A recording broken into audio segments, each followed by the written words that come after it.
कि 50 सीटों पे जो है आज हमारी हुकूमत बन सकती। तो ये पूरे तंजीमों को मेरी गुजारिश है, वास्ते अल्लाह के आप अपने इख्तलाफात को दूर कर लीजिए, अपने मफादात को बाजुक रख लीजिए।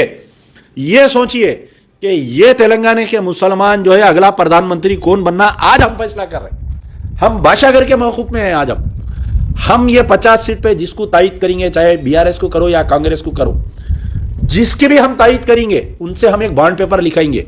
ठीक है, मेरे से इख्तलाफात हो सकता है असदुद्दीन ओवैसी को, मेरे से अगर इख्तलाफात हो सकता है किसी और को। ये तमाम जमातें, मैं सबसे अपील कर रहा हूं, मैं जमात इस्लामी से अपील कर रहा हूं, मैं जमातुल उलमा से अपील कर रहा हूं, मैं मजलिस इत्तेहादुल मुस्लिमीन से अपील कर रहा हूं, मैं इवन हमारे एमबीटी के लोगों से भी मैं अपील कर रहा हूं। आप तमाम नाजरीन का अपना पसंदीदा चैनल हैदराबाद बस नाम ही काफ़ी है में खैर मकदम है। तेलंगाना में आइंदा असम्बली इंतखाबात में वोटर्स, मुस्लिम सियासी और गैर सियासी तंजीमों का किरदार, आप किसको वोट देना चाहते हैं अपने ज़ाती फ़ायदे के लिए नहीं बल्कि कमेटी के फ़ायदे में फ़ैसला करें। 100 रुपये के बॉन्ड पेपर पर उम्मीदवार और मुस्लिम कमेटी के बुजुर्गों की दस्तखत के साथ बॉन्ड लिखे कि मुस्लिम कमेटी के लिए 5 साल में मुनक़िद होने के बाद उम्मीदवार क्या तरक्की करेंगे। बॉन्ड पेपर इस बात पर कि कैंडिडेट मुसलमानों के लिए क्या कर रहे हैं। आइए सुनते हैं इस खुसूस में मज़ीद तफसीलात अमजदुल्ला खान एमबीटी की ज़ुबानी। इसी तरह की मज़ीद खबरों से जुड़े रहने के लिए चैनल को लाइक करें, शेयर करें, सब्सक्राइब करना ना भूलें।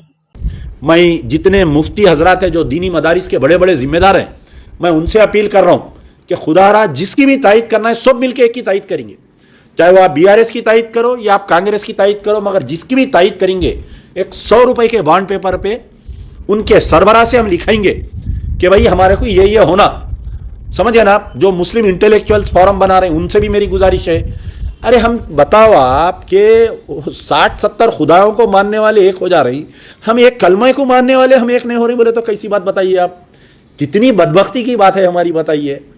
कर्नाटका में बीजेपी जो मुखी खाई, पूरे हिंदुस्तान में आज मुसलमानों का विखार बढ़ गया और जो मुसलमानों पे जुल्म हो रहा था वो बंद हो गया। जो ले जाके गली गली मार दे रहे थे, काट दे रहे थे, जो बयानबाजी बीजेपी वाले, पूरे आरएसएस वाले बीजेपी वाले टाइट कर दिए, अरे बयानबाजियां नको करो बोले। हमारा पहला टारगेट होना चाहिए कि राजा सिंह को हम कैसा हराना, वहां से कोई एक सेकुलर उम्मीदवार को हम कैसा जिताना, पहला हमारा टारगेट। दूसरा हमारा टारगेट जो भी मुस्लिम तंजीमें जिसको भी हम तायद करेंगे, हम अपनी तरफ से किसी को हम नहीं बोल रहे, नाम नहीं रख रहे, एक प्रेशर ग्रुप बनता है मुसलमानों का, पढ़े लिखे तबका का, जो रिटायर्ड आईएएस आईपीएस या रिटायर्ड जजेस रहते हैं, ये लोग क्या करते हैं, एक प्रेशर ग्रुप बनाते हैं। हर इलेक्शन में बनता है ये। निज़ाम क्लब में एक मीटिंग होती, खाने पे बातचीत कर लेते, एसी रूमों में जो है कौम की गुफ्तगू करते, फिर बाद में वो गधे के सिर पे से सिंगा गायब हो, ऐसा गायब हो जाता हो। तो बहरहाल एक मुस्लिम इंटेलेक्चुअल्स की भी मीटिंग हुई।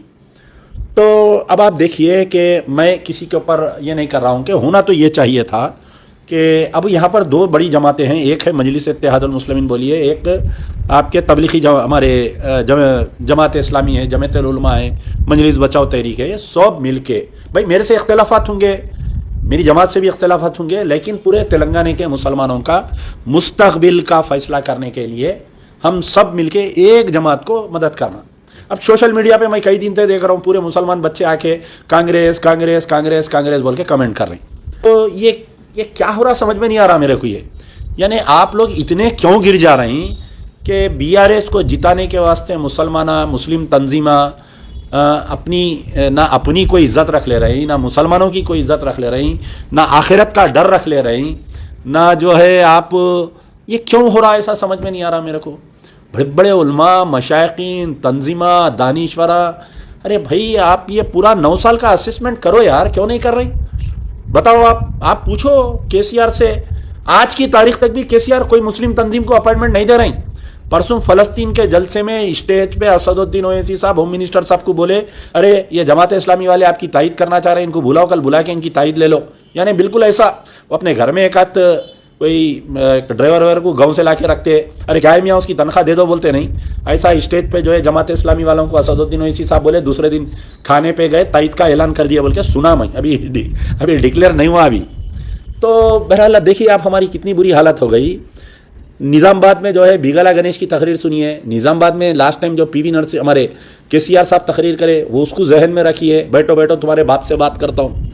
फिर उनकी बेटी बोले कि परिंदों के ऐसे होते हैं मुसलमान, कभी इधर उड़ते कभी उधर उड़ते। फिर उसके बाद में जो है आपके पीवी नरसिम्हा राव की मोहब्बत का तो बयान कर दिया मैं केसीआर के साथ में। केटीआर साहब जो है ट्वीट खेलते रहते, हर थोड़ी देर को ट्वीट खेलते। मैं चैलेंज कर रहा हूँ केटीआर साहब जो है केटीआर साहब पूरे 9 साल में एक मरतबा बताओ आप कोई मुसलमान के ताल्लुक से कोई इश्यू पे उन्होंने ट्वीट करे क्या? मैं चैलेंज कर रहा हूँ मैं आपको। अरे मामूली सी जो CMRF chief minister relief fund के वास्ते अपीला करते हैं ना अपन, जो कोई अपील करते हैं उसको भी नहीं करते उन्होंने रेस्पॉन्ड। हिंदू केसरा तो इमीडिएट रेस्पॉन्ड करते, उसको चेक दे देते, पीए को बोलते बात करो, बोलते कोई मुसलमान अगर कोई cancer patient, kidney patient, heart patient, मासूम बच्चों को अगर दिल में होल है उनको अगर ट्वीट करे तो जवाब ही नहीं देते उन्होंने। अरे आपकी इज्जत ही नहीं है साहब। ये क्या बोले तो वो मलकपेट में लाके एक IT टावर बना रही, 3 ये नहीं महमूद अली के घर में गए खाना खाए, BRS की तायद कर दे रही।